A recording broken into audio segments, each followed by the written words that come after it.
Selamat datang kepada seluruh para peserta webinar pagi hari ini. Selamat bertemu dengan kami, webinar series P3M, menembus publikasi ilmiah.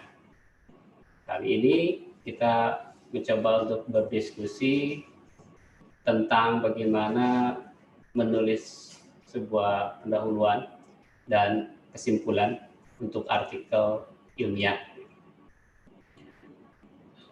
Baik, saya akan coba share screen dulu.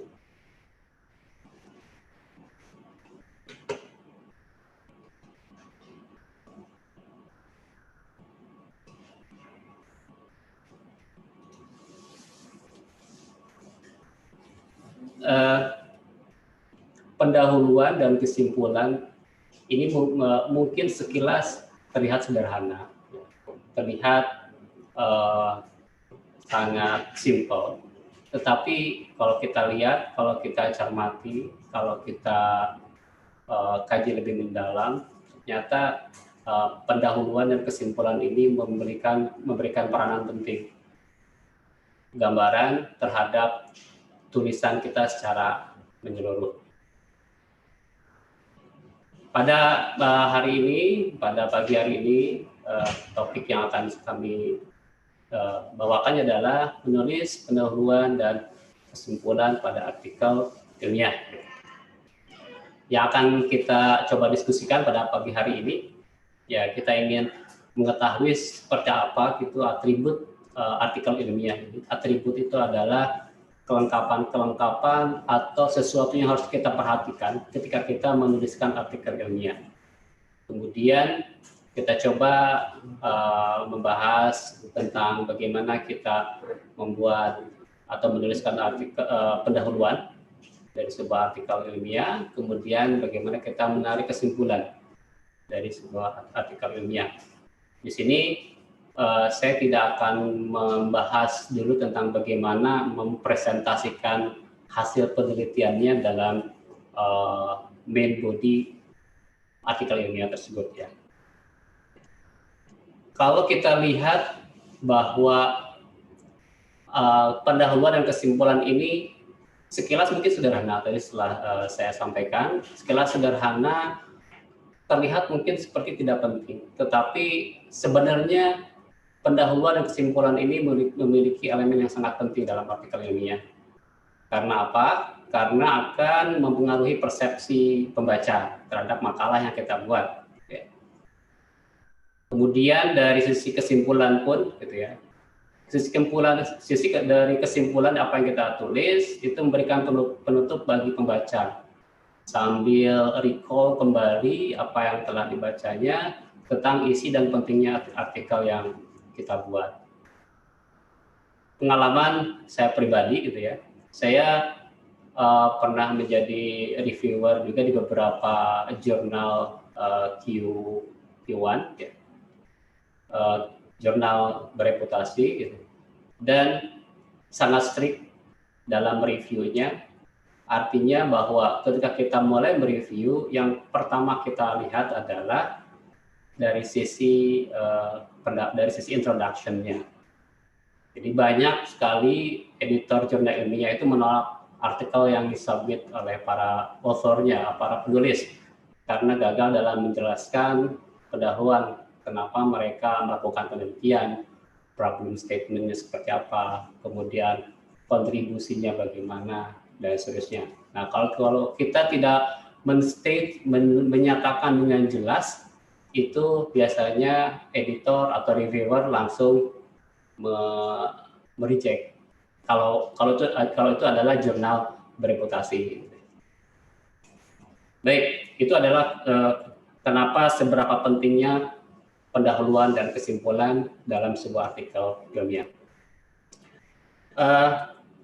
Sebelum kita masuk ke bagaimana menuliskan pendahuluan dan kesimpulan, jadi saya ingin memberikan gambaran dulu bahwa ada hal-hal yang perlu kita perhatikan ketika kita menuliskan artikel ilmiah. Kalau saya sebut itu dengan atribut tulisan ilmiah.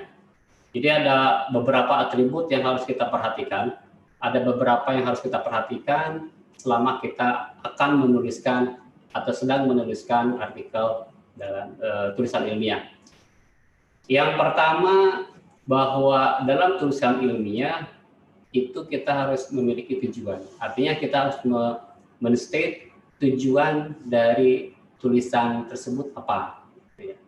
Karena sudah pasti artikel ilmiah itu ditulis karena ada alasannya, ada tujuan dari artikel tersebut, yaitu untuk menjelaskan apa yang telah dilakukan, mengapa itu dilakukan, hasil penelitiannya bagaimana. Nah, biasanya dituliskan dibuat untuk mempresentasikan hasil penelitiannya. Contoh di sini. Paper ini akan mempresentasikan hasil analisis statistik tingkat kegagalan spring latches pada kaset kardiologi tipe D. Ada beberapa kegagalan latch yang ditemukan dalam setiap siklus inspeksi. Penelitian ini dilakukan untuk mengurangi tingkat kegagalan latch menjadi kurang dari 3 ppm. Jadi di sini kita melihat dengan jelas dalam tulisan ini bahwa tulisan ini memiliki tujuan untuk mempresentasikan hasil analisis statistik pada kegagalan spring latches, gitu ya. Jadi harus dengan statement yang jelas tujuan dari penulisan ilmiah itu, tujuan penulisan yang kita buat itu apa. Kemudian memiliki objektif. Objektif itu adalah sesuatu yang ingin kita capai, ya. Jadi alasan keseluruhan untuk melakukan pekerjaannya. Jadi kita ingin mencapai apa dalam tulisan atau penelitian yang kita buat. Dalam contoh ini, yang contohnya di bawah ini, objektif dari tulisan yang kita buat itu adalah mengurangi tingkat kegagalan ke level kurang dari 3 ppm. Jadi dalam satu paragraf ini kita bisa melihat bahwa tulisan ini sudah mempresentasikan tujuan kita menulis tulisan ini, kemudian objektif goals-nya apa. Kemudian atribut tulisan ilmiah berikutnya adalah bahwa dalam tulisan ilmiah itu harus menyampaikan informasi, convey information, gitu ya, kemudian fakta atau data. Jadi dalam tulisan ilmiah itu harus menyampaikan informasi, fakta atau data. Jadi semuanya harus basisnya adalah fakta dan data.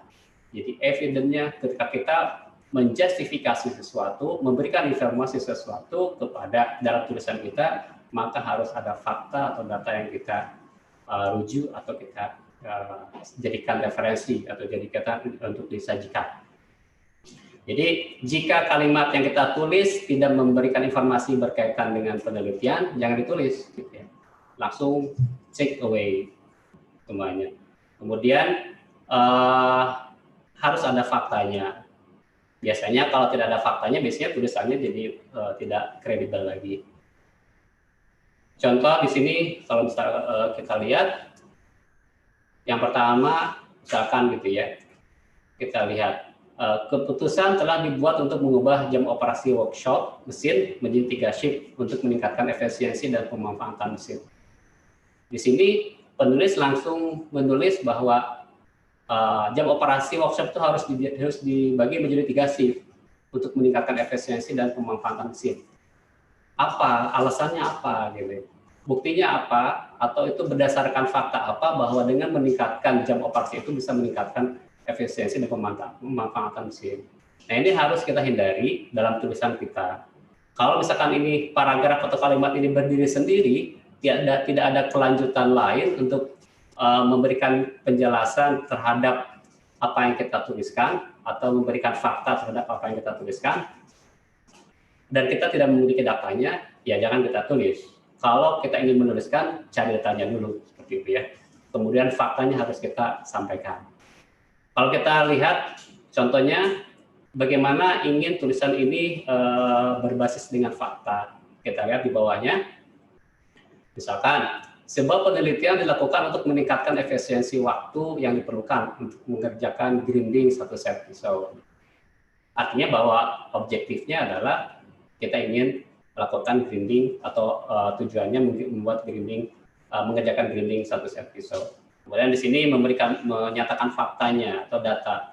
Pada tahun 1997, rata-rata waktu adalah 11 hari untuk mengerjakan ini tadi. Penelitian kedua menunjukkan bahwa dalam waktu 11 hari diperlukan 3,4 hari untuk menunggu ketersediaan grinder. Penelitian ini didasarkan pada satu shift operasi. Pengujian dilakukan selama 3 minggu dengan operasi 3 shift telah mengurangi waktu tunggu ketersediaan grinder menjadi 0. Itu menjadi sebuah fakta hasil penelitian. Sehingga conclusion-nya, hasil pengujian ini menunjukkan bahwa jam operasi 3 shift harus diimplementasikan. Jadi ketika kita menuliskan menyampaikan informasi, itu harus berbasis pada fakta atau data, gitu ya. Kemudian contoh lain, misalkan CAMPP adalah program aplikasi yang dapat membantu pengembang web untuk mengembangkan aplikasi web berbasis database dengan cara mudah. Dari mana tahu cara mudah, gitu ya? Itu artinya bahwa kita harus memberikan informasi dulu kenapa SAM ini merupakan aplikasi yang sangat mudah untuk digunakan programmer. Ya, contoh untuk menyajikan faktanya itu yang paragraf yang bawahnya. Baik. Kita lanjutkan ke berikutnya adalah bahwa dalam tulisan ilmiah hindari memberikan informasi personal. Ya. Jadi harus impersonal. Harus menghindari kata ganti orang pertama dalam menuliskan artikel ilmiah. Contohnya saya, gitu ya. Sehingga kenapa? Karena biasanya itu sedikit mengurangi tingkat credibility-nya atau kewibawaan dari tulisan ilmiah. Atau kita menuliskan nama orang dalam tulisan tersebut.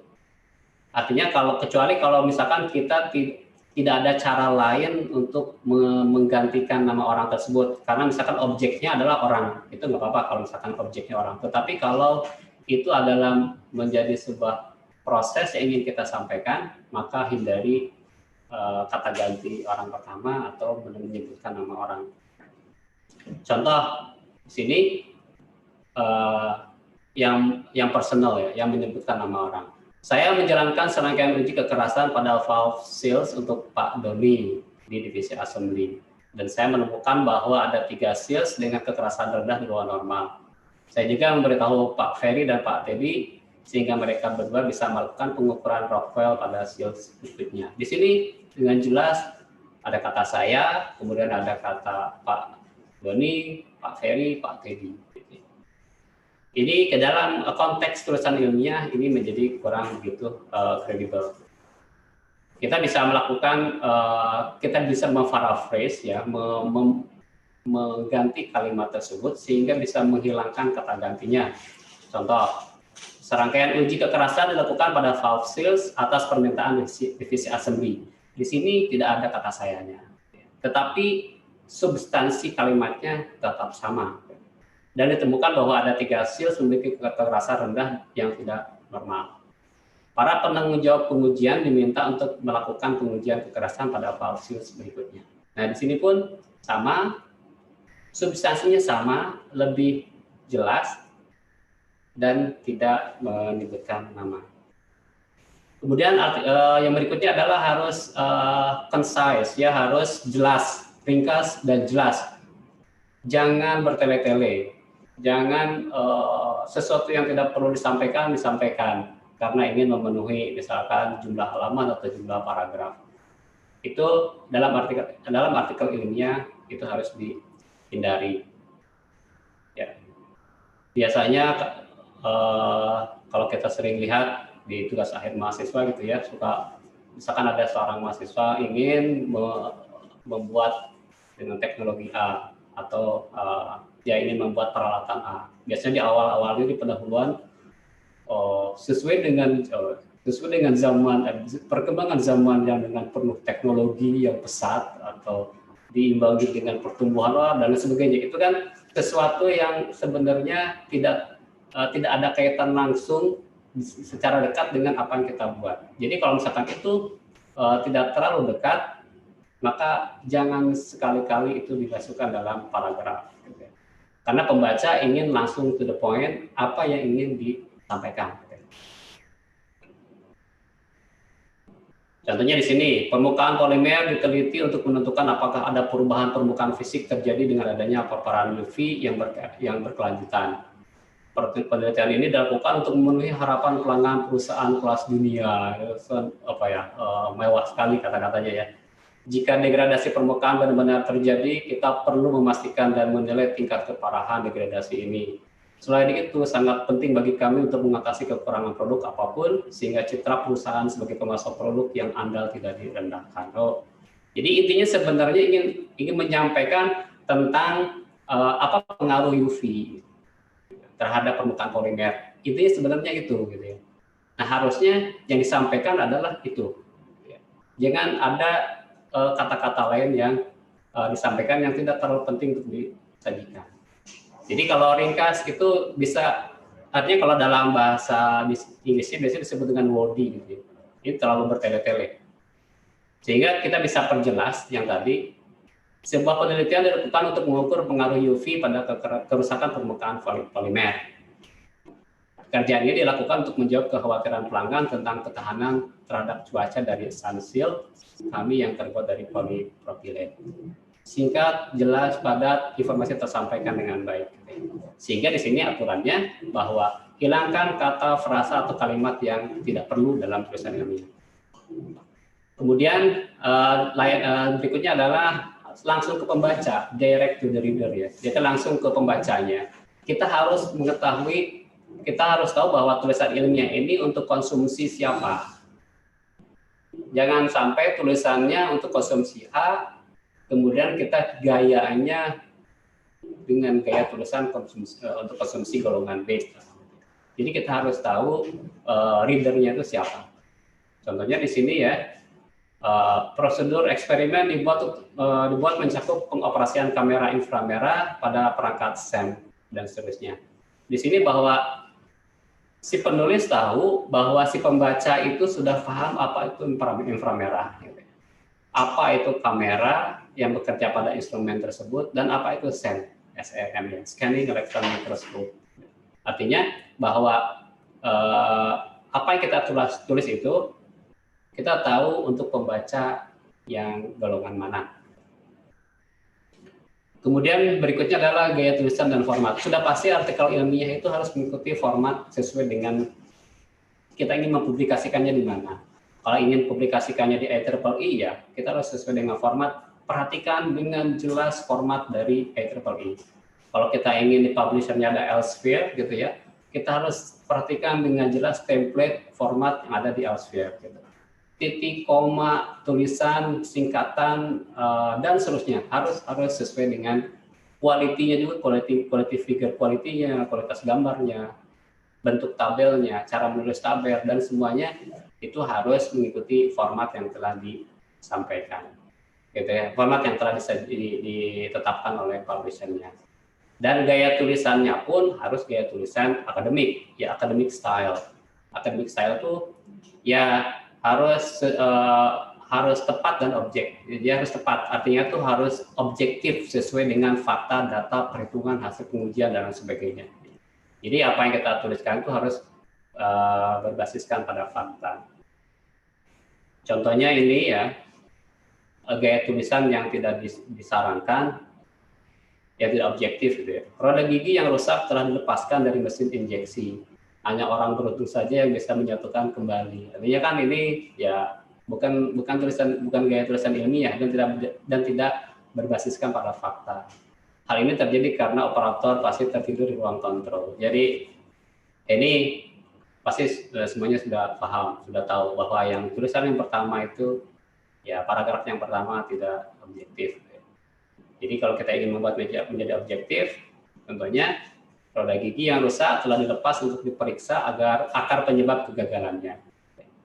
Berdasarkan hasil analisis kegagalan, tampak bahwa mesin tersebut tidak dapat digunakan kembali untuk proses produksi berikutnya. Ini artinya bahwa apa yang kita sampaikan berdasarkan sebuah reason tertentu, alasan tertentu secara ilmiah, dan gaya penulisannya pun gaya penulisan akademik. Kemudian berikutnya bahwa tulisan ilmiah itu harus dapat diarsip, artinya itu ditulis demikian rupa sehingga dapat informasinya itu berguna atau berharga untuk digunakan di kemudian harinya. Artinya orang-orang tersebut akan memperoleh benefit dari tulisan yang kita buat. Jangan sampai yang kita tulis itu sudah tidak relevan lagi, atau sebenarnya tidak ada sesuatu yang bisa diambil di kemudian hari. Nah, kalau misalkan itu kita mendapatkan seperti itu, ya kita harus jangan coba untuk penulisan ilmiahnya itu menjadi tidak terlalu baik. Nah, yang terakhir, dalam tulisan ilmiah itu harus mengakui kontribusi orang lain. Artinya kita harus mensitasi jika yang kita tuliskan itu berdasarkan informasi dari penelitian orang lain, gitu ya, atau pekerjaan orang lain, maka kita harus mensitasi, mengutip, atau mengakui kontribusi orang lain. Atau misalkan penelitian kita itu didanai oleh siapa, gitu ya. Kita pun harus mengakui kontribusinya. Nah, biasanya di jurnal ilmiah atau di itu suka teknik referencing styles-nya itu ditetapkan juga, kemudian difasilitasi untuk acknowledgement-nya itu, ya, untuk mengakui kontribusi orang lain. Nah, ini sebenarnya kalau untuk pembahasan tentang kontribusi orang lain itu dibahas nanti di menghindari plagiat. Ya.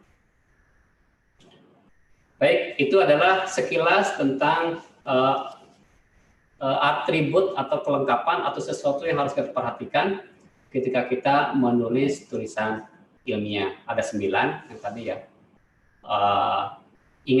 Harus diingat ketika akan menulis, harus dilihat lagi. Kita tuh sudah sesuai dengan atribut yang ada atau enggak ketika menuliskan tulisan ilmiah. Baik, kita masuk ke penulisan pendahuluan. Pendahuluan, kalau kita lihat anatomi artikel ilmiah ini simetris ya, dari pendahuluan ke kesimpulan. Jadi kalau dari pendahuluan itu dari general to spesifik gitu ya. Jadi yang kita gambarkan itu adalah generalnya dulu, baru kita persempit ke spesifik ke topik yang ingin kita teliti. Baru masuk ke metodologi, kemudian hasil, kemudian diskusinya. Nah, baru di bagian kesimpulan, di diskusi kesimpulan ini, kita kebalikan dari pendahuluan. Dari sesuatu yang kita teliti, dari hasil yang ada, kemudian kita analisis, kita simpulkan menjadi kesimpulan yang lebih besar. Gitu ya. Artinya dari narrow to general, kalau yang kesimpulan itu. Nah, pendahuluan ini biasanya membawa pembaca dari isu atau masalah penelitian umum ke bidang penelitian spesifik yang kita lakukan. Biasanya dalam pendahuluan itu menempatkan pertanyaan penelitian dengan menjelaskan pentingnya penelitian yang dilakukan. Ini penting yang harus kita tulis dalam pendahuluan, harus kita perhatikan dalam pendahuluan bahwa dalam pendahuluan tersebut harus menjelaskan pentingnya penelitian yang kita lakukan. Karena ini adalah yang menjual, ya, yang menjual tulisan kita itu di pendahuluan ini. Kemudian objektif dari pendahuluan adalah membuat para pembaca itu tahu apa yang bisa diharapkan dari penggalan.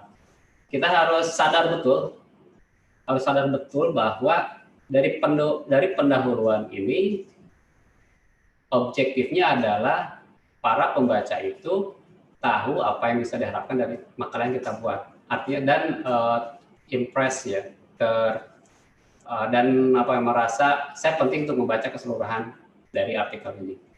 Nah, itu menjualnya ada di pendahuluan.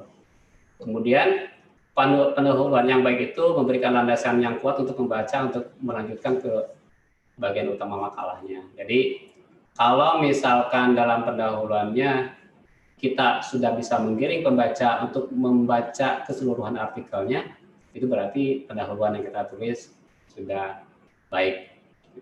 Karena biasanya si pembaca itu dalam membaca artikel ilmiah atau jurnal itu biasanya kita baca, kalau ingin overall result-nya itu melihat di abstraknya, kemudian kalau ingin apa sih yang sedang dilakukan itu dibaca di pendahuluannya gitu ya. Apa sih yang sedang dilakukan, kontribusinya apa, terus posisi penelitian yang ada di artikel ilmiah tersebut posisinya di mana, itu biasanya pembaca bahas secara detail membaca detail di pendahuluan. Begitupun reviewer ya atau editor di sebuah jurnal itu secara detail melihat apa yang terjadi di pendahuluan. Kemudian langsung jump to conclusion, langsung loncat ke kesimpulan. Apakah kesimpulan ini menjawab apa yang ada di pendahuluan enggak? Jadi mereka nggak langsung membaca bagian bodinya, langsung ke conclusionnya, make sense enggak, kemudian yang dituliskannya yang disimpulkannya itu menjawab dari pendahuluan atau enggak, kemudian apa hasilnya, seperti itu.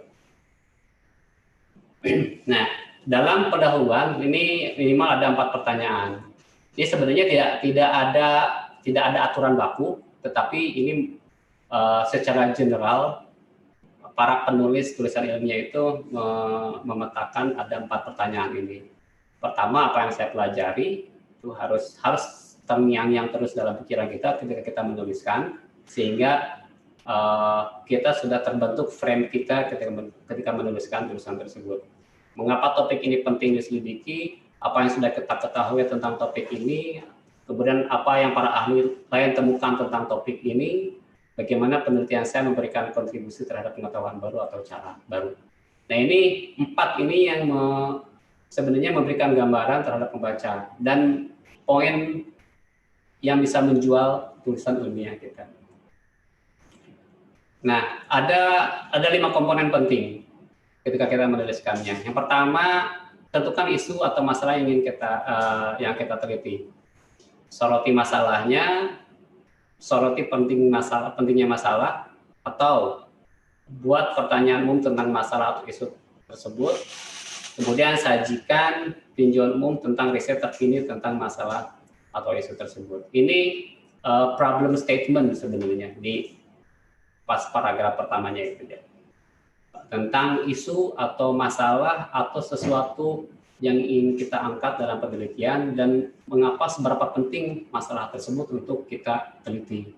Kemudian sudah ada nggak sih yang meneliti di bidang itu? Dan ingat, ini harus memperhatikan atribut tulisan ilmiah ya. Nanti kita lihat contohnya. Kemudian yang kedua, berikan ikhtisar pemikiran atau penelitian yang ada ke dalam masalah penelitian Anda. Jadi yang pertama itu kita menuliskan menjadikan problem statement-nya, menyatakan masalahnya itu apa, secara generalnya masalahnya seperti apa. Contoh ini sekilas saja, misalkan para penyandang cacat memiliki keterbatasan dalam berjalan para penyandang cacat yang memiliki keterbatasan dalam berjalan memiliki kebutuhan untuk beraktivitas kehidupan sehari-hari secara normal. Misalkan jumlah penyandang cacat di Batam itu berapa persennya, itu kemudian sajikan datanya seperti apa. Kemudian ada nggak penelitian terkait dengan bagaimana membantu penyandang cacat yang ada keterbatasan dalam berjalan, misalkan seperti itu. Misalkan ada teknologi A, B, C, D, E. Siapa penelitinya, bagaimana hasilnya, kemudian bagaimana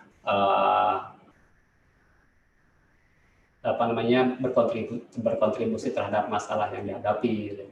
Kemudian berikan ikhtisar pemikiran dan yang dalam penelitian yang ada ke dalam masalah penelitian kita. Nah, kita harus melihat penelitian yang sudah ada itu seperti apa. Kemudian apa advantage-nya atau kelebihannya, apa kekurangannya. Kemudian kita masukkan ke dalam topik penelitian kita.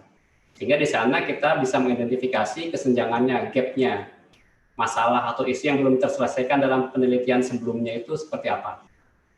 Nah, itu kita di paragraf berikutnya perlu disampaikan.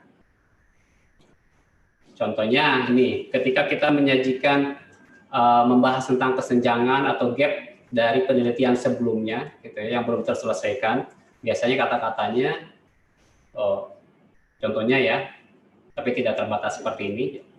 Penelitian sebelumnya secara keliru mengasumsikan bahwa bla bla bla bla blanya. Misalkan ada penelitian sebelumnya yang telah memaparkan penelitiannya seperti apa. Dan menurut kita itu secara teoretikal misalkan tidak tepat, sehingga kita bisa menuliskannya penelitian sebelumnya secara keliru mengasumsikan bahwa A, B, C, D, E itu seperti apa.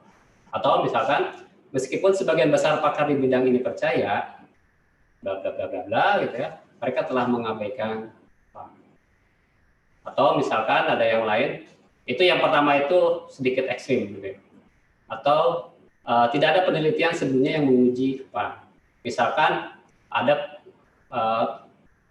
ini yang ketika kita menjelaskan ini fungsi studi literatur. Ini sebenarnya harus kemarin sudah dibahas ya, cuman pematerinya tidak berkenan, tidak ada berhalangan hadir. Ini fungsi studi literatur atau literature review dari penelitian yang sudah ada terkait dengan problem yang akan kita angkat. Nah, itu harus sebanyak-banyaknya kita baca. Kita petakan, kita dalam sebuah tabel, kemudian advantage, disadvantage-nya, kemudian kita lihat secara teliti. Nah, kalau kita petakan, kita bisa melihat ini gap-nya di mana. Kesenjangannya di mana. Contoh yang lain misalkan yang dalam bidang sosial, terlepas dari pengamatan sebelumnya terhadap perilaku pemilih dalam pilkada di Kota Batam, misalkan, masih belum jelas mengapa beberapa single mother atau janda gitu ya memilih untuk menghindari apa. Atau misalkan konsekuensinya faktor-faktor ini perlu diperiksa lebih rinci. Bla bla bla bla. Bukti menunjukkan adanya korelasi yang menarik. Oleh karena itu diperlukan melakukan survei responden yang berbeda dan seterusnya. Jadi apa yang kita tulis setelahnya itu adalah untuk menjelaskan gap yang telah gap dari penelitian sebelumnya. Ya. Ini sebenarnya yang bisa menjual ke dalam tulisan kitanya. Ini contoh dalam bahasa Inggrisnya ya.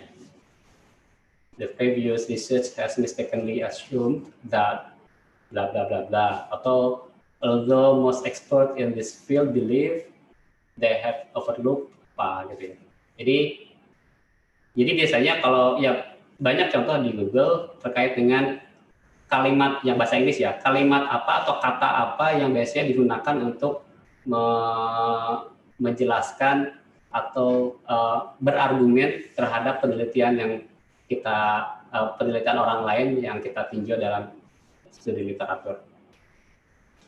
Ya, komen yang penting berikutnya, nyatakan research question atau hipotesis Anda atau klaim pengetahuan Anda, kemudian pastikan menempatkan penelitian Anda pada celah atau gap penelitian yang ada. Artinya dari studi literatur tadi ya, yang di paragraf sebelumnya itu, nah di paragraf berikutnya atau di kalimat berikutnya, nyatakan hipotesis Anda atau klaim pengetahuan Anda dan tempatkan penelitian Anda itu pada celah yang mana yang ternyata oleh penelitian sebelumnya itu belum digarap, belum diteliti, atau ada kesalahan penelitian atau ada sesuatu yang belum tepat. Nah, itu di highlight lebih tajam di sana. Karena disinilah kita berbicara tentang kontribusi apa yang kita teliti. Nah, itu reviewer senang dengan seperti itu. Dan si pembaca akan tahu bahwa penelitian ini ternyata sedang menindaklanjuti atau sedang melakukan penelitian seperti apa. Baik, mungkin ini dilewat saja. Ini ada bab ini hanya strategi memposisikan klaim pengetahuan kitanya. Jadi ada tesis inquisitive gitu ya. Ini biasanya menunjukkan bahwa subjek yang dimaksud adalah penting atau ingin tahu atau menarik. Ini hanya kategorisasi saja ya. Ketika kita mengklaim pengetahuan kita dalam dengan penelitian sebelumnya.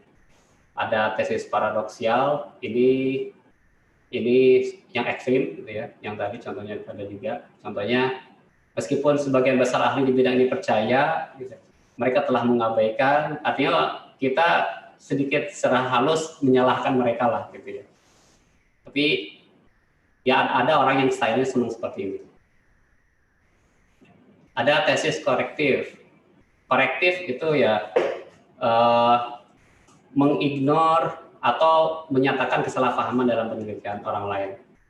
Contohnya, meskipun fokus utama pada X, beberapa peneliti telah menguji pada masalah Y. Artinya fokus utamanya X, tapi banyak peneliti itu mengujinya di masalah Y. Misalkan, nah ini bisa kita angkat dalam tulisan pendahuluan tersebut. Kemudian tekankan nilai dan relevansi penelitian kita. Mengapa penelitian kita relevan? Apa yang kita kontribusikan ke lapangan dan seterusnya. Nah, contohnya ini ya, mungkin bisa dibaca. Walaupun nggak paham, nggak apa-apa. Walaupun topiknya bukan topik kita, ini bukan topik saya juga, gitu ya. Sengaja biar sama-sama topiknya berbeda, padahal bidangnya berbeda. Tetapi kita coba lihat urutan yang tadi. Misalkan di sini tentang the synthesis of flexible polymer blend from polylactide and rubber. Gitu ya. Di sini tentang sintesis flexible polymer, gitu ya, dari polylactide dan rubber. Contohnya di sini ya, polylactide atau PLA has received much attention in recent years due to its biodegradable properties. Nah, di sini kan kalau misalkan tidak ada kalimat kata setelahnya, maka informasi yang nomor 1 itu harusnya tidak berdasarkan fakta. Dari mana tahu bahwa polylactide itu menjadi perhatian sebagian besar peneliti dalam beberapa tahun terakhir. Tahunya dari mana? Nah, itu dari literatur review dijelaskan. Nah, berarti ketika kita menjelaskan di kalimat berikutnya banyak penelitian yang terkait dengan polylactide, ya berarti tulisan kita memang berdasarkan fakta tadi. Kemudian, which offer important economic benefits. Kemudian, PLA is a polymer obtained from corn and is produced by the polymerization of lactide. Di sini ditulis 1, 2, 3, 4, itu hanya untuk kita lihat sistematika penulisan pendahuluan yang tadi. Apakah memang menjawab atau melihat requirement dari penulisan pendahuluan yang baik atau enggak. Ternyata di sini bahwa ketika ada kata-kata however, yang nomor 4 itu, however, it has been found to be too weak under impact to be used commercially. Artinya bahwa ternyata ditemukan kelemahannya, dampaknya terhadap secara komersialnya, yang menjadi kelemahannya secara komersialnya itu ada dampaknya. Ya. Nah, baru ini paragraf pertama itu menjelaskan problem statement, ya, menyatakan problemnya, isunya seperti apa, kemudian yang akan kita tinjau tuh di sisi mananya. Nanti kita lihat satu persatu. Nah, yang nomor 5, yang paragraf kedua, ini terkait dengan studi literaturnya. Orang telah meneliti apa dan bagaimana hasilnya. Kemudian paragraf yang berikutnya, yang nomor 8 ke bawahnya, kita menjelaskan posisi penelitian kita tuh di mana. Seberapa penting penelitian kita dan kontribusinya terhadap pengetahuannya itu seperti apa. Ini di paragraf terakhir. Nah, kalau kita lihat, kalau kita bedah satu persatu, ya, pada kalimat pertama, polylactide has received much attention gitu, in recent years due to its biodegradable properties, which offer important economic benefits. Di sini penulis menetapkan pentingnya topik penelitian ini. Ini ya general topiknya. Gitu. Pada kalimat kedua, PLA is a polymer obtained from corn and is produced by the polymerization of lactide. Di sini hanya memberikan gambaran tentang latar belakang umum dari apa yang topik yang kita akan teliti, ya, kepada pembaca. Kalimat ketiganya, PLA has many possible use in the biomedical field. Ini ada angka 1, sebenarnya ini refer ke ke referensi nomor 1 gitu ya. And has also been investigated as a potential engineering materials. Di sini sama dengan kalimat 1 dan kalimat 2, tetapi kita atau si penulis dengan cara lebih spesifik lagi menggunakan referensi penelitian untuk mendukung fakta dan latar belakang atau klaim signifikasi sebelumnya.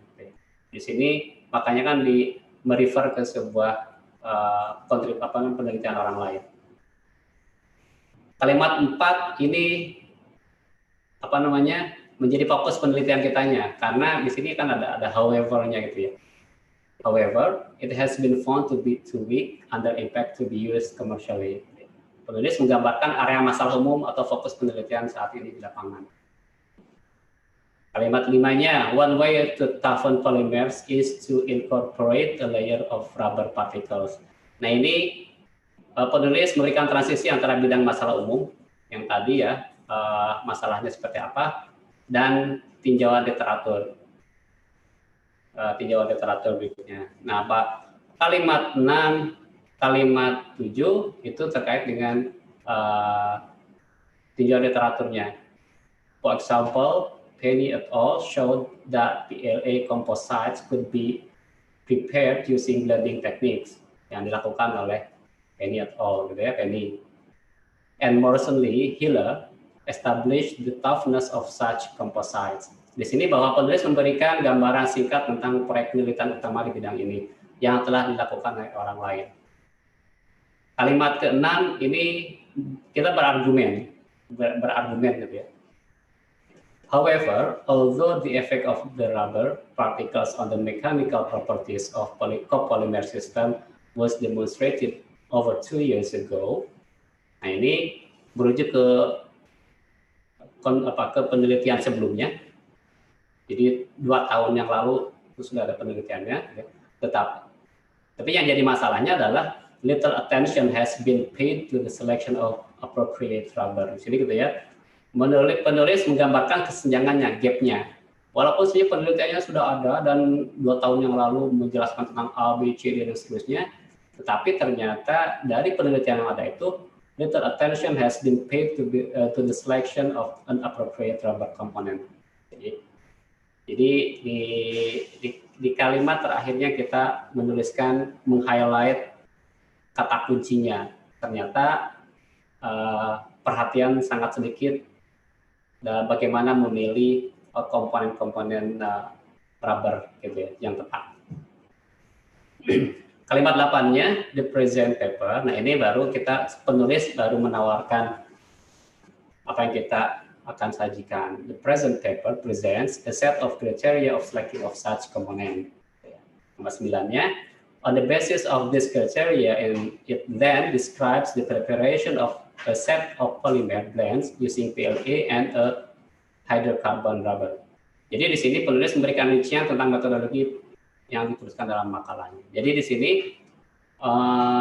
menyajikan apa yang tadi kan yang kalimat 7 kita mengetahui gap-nya. Kemudian kalimat 8 kita menentukan posisi kita tuh kita sedang akan melakukan penelitian apa. Kemudian bagaimana kita akan metodologi yang kira-kira akan kita lakukan, hingga pada kalimat 10 kita mengumumkan temuannya.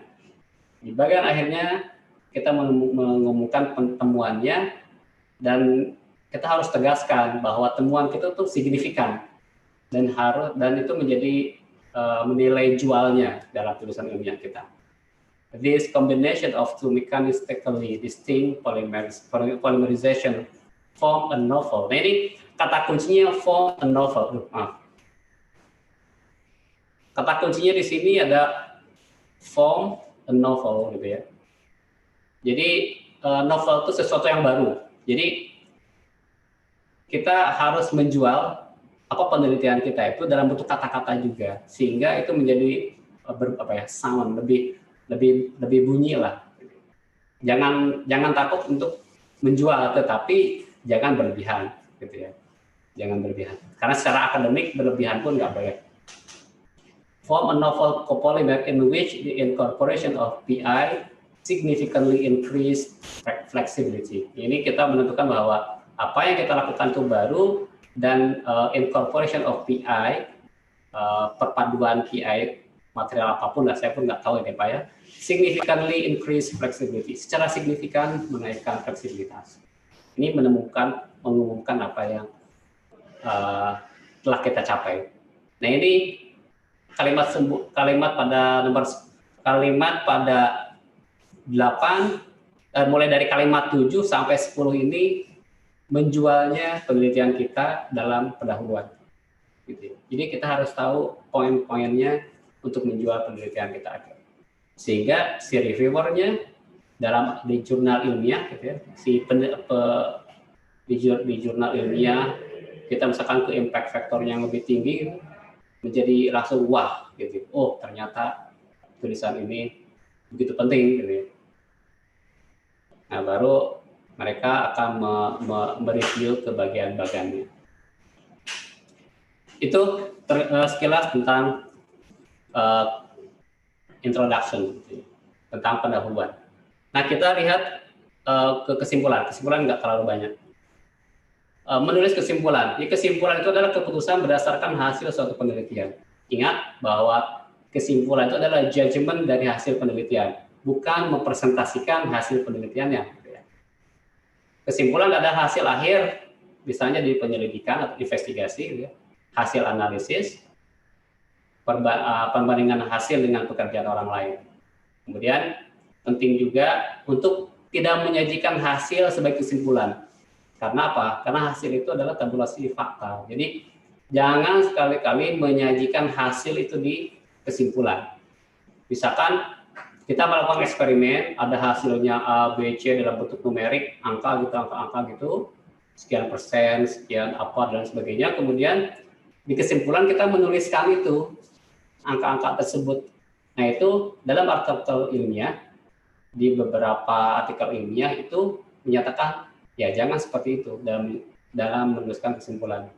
Karena kesimpulan itu adalah judgement-nya, ya, keputusannya terhadap apa yang kita peroleh selama melakukan penelitian.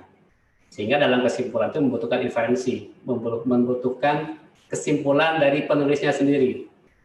Dalam kesimpulan itu membutuhkan kesimpulan penelitian dari si penulisnya sendiri. Nah biasanya kenapa kesimpulan itu penting? Karena seperti tadi dibahas di awal, bahwa pembaca itu sering membaca pendahuluan, abstrak dulu, biasanya abstrak, pendahuluan, kemudian di kesimpulan. Nah biasanya ada orang senang kalau membaca kesimpulannya itu, kalau kesimpulannya banyak, dibuat dalam poin per poin. Ada yang seperti itu. Karena memang dari sisi pembaca enak membaca kesimpulannya dalam poin per poin. Dan jika dibutuhkan, ya kita perlu mempersiapkan rekomendasi berdasarkan hasil kesimpulannya. Dan ingat di sini pun jangan pernah menjanjikan informasi atau data baru dalam kesimpulan. Dalam penelitiannya A, B, C, D, E gitu ya, datanya ada. Nah, jangan menambahkan informasi baru dalam kesimpulan. Jangan pernah. Ternyata informasi baru tidak ada dalam penelitian, tidak ada dalam eksperimen misalkan ya. Atau tidak ada dalam konteks survei yang kita lakukan. Ya kita jangan menyajikan informasi tersebut dalam kesimpulan. Dan jangan pula dalam kesimpulan itu kita merujuk ke grafik atau tabel tertentu di pembahasan. Nggak usah gitu ya. Langsung aja judgement-nya. Nah ini kalau kita lihat apa hasil, apa kesimpulan, contohnya di sini ya. Perbedaan antara hasil dan kesimpulan. Contohnya hasilnya adalah misalkan the divorce rate in India is 50% gitu ya. It is more than 50%, 5, sorry, yang pertamanya 5 ya. 50% in the USA. Ini menggambarkan bahwa angka apa tadi? Angka perceraian di India itu 5%, di Amerika 50%. Ini kan data ya. Konklusinya apa? Kesimpulannya apa? The divorce rate is much higher in US dan India.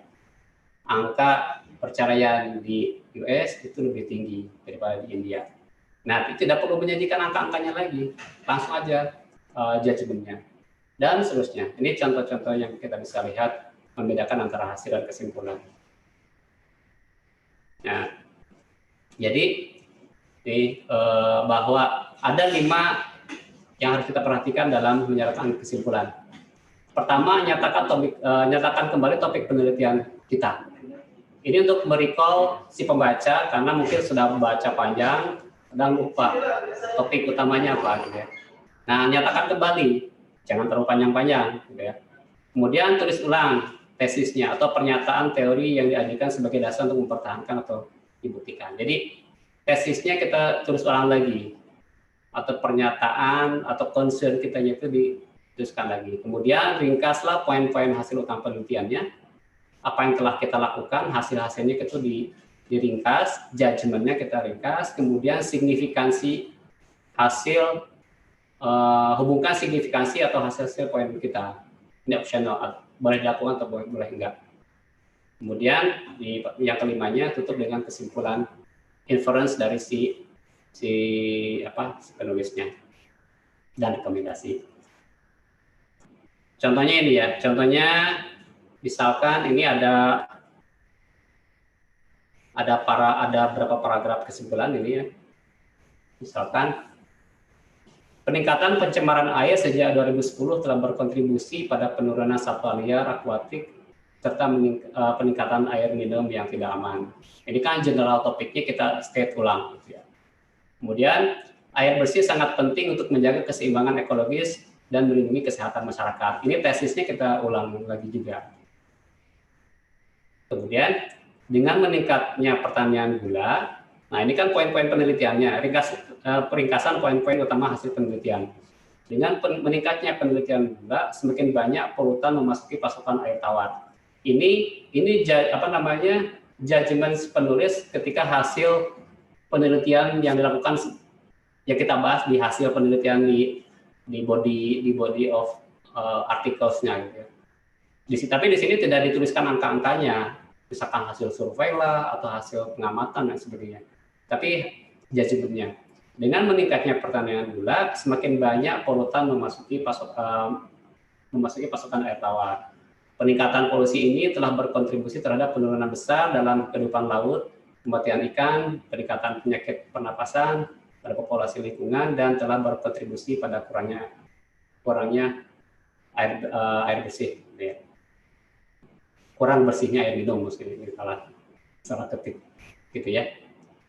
Jadi di sini judgement si penulis, judgement terhadap data hasil penelitian yang kita sajikan di hasil. Kemudian yang paragraf berikutnya adalah hubungkan signifikansi atau hasil poin utama. Ini para ahli ekologi dan biologi kelautan terus mengukur kualitas air, dan para peneliti terus menemukan cara untuk mengurangi limpasan polusi dan seterusnya. Ini menghubungkan signifikansinya. Nah, di yang paragraf terakhir baru inference dari si penulisnya secara overall-nya, sehingga si pembaca langsung dapat poinnya gitu ya.